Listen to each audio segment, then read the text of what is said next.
There are conservatives who espouse worthwhile conservative ideas. However, not even one of those ideas includes Trumpian behavior like cabinet picks and agency bosses who are determined to take down everything in their control, a Secretary of State with financial ties to our most dangerous adversary, treating immigrants cruelly, insulting our closest allies, mocking the disabled and selling out the disenfranchised, mocking our war dead and our war heroes, trashing the regulations that ensure safe, clean air and water, refusing science and demeaning learning and wisdom, calling for our most dangerous adversary to hack our elections, repeatedly attacking the judiciary, our intelligence community, and the press. Are you seeing a pattern here? Here's the big one: lying. Not being mistaken or misdirecting, I mean lying 78% of the time. You'll never hear a true conservative support an idea or policy that includes congressional actions like, it's a short list, allowing mentally unstable citizens to own guns. They just passed that. Refusing to vet a Democratic president's nominee for the Supreme Court.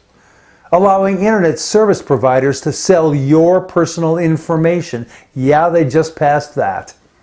Claiming to be pro-life, but advocating for the death penalty. Voting against anything a Democratic president supported solely to prevent him from having a win, and regardless of the cost to our country. Somehow, conservative and Republican have come to mean ensuring that the maximum amount of money flows to rich people, including our congressmen and senators. Those labels mean that all regulations must be eliminated, no matter how many West Virginia rivers get polluted, or towns destroyed, or our planet hard-boiled. Every obstacle to greater wealth and power must be removed for the benefit of the wealthy, and they leave it for others to pay the price with yet more suffering. Nothing else seems to matter to them. Today's Republicans have made their party into a values bankruptcy machine. I have conservative friends, people who are true conservatives, not those who assume the label for their own benefit. And they abhor what today's Republicans have done to their party and are doing to our country, and who are disgusted by the lack of Republican will to stand up to this tyrant president. Such patriotic folks really do exist. Actually, there are a few in Congress. I want center-right Republicans to stand up and be counted. The time for heads down silence doesn't exist. I want them to speak for what really is conservative, not the hateful, unpatriotic stuff we've suffered since Newt Gingrich, in a self-important hissy fit, shut down the government in the 90s. Do you know centrist Republicans? Tell them to stand up, to speak up, and to run for office. Our country needs them now more than ever.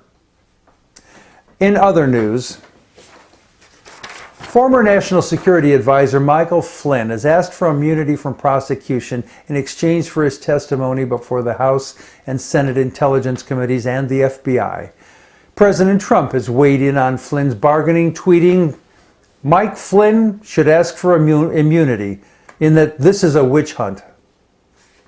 The thing is, when you hunt for witches, sometimes you find a witch.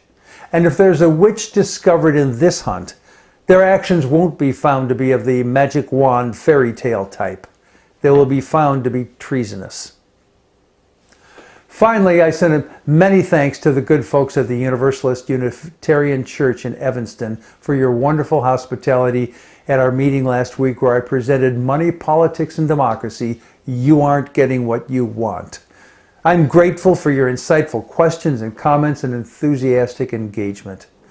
We need to spread the word so we can reclaim our democracy. If you're connected to a group of concerned citizens who will benefit by learning about the enormous and corrosive effect big money has on our politics and our democracy, and who want to know what we can do about it, call or drop me a note.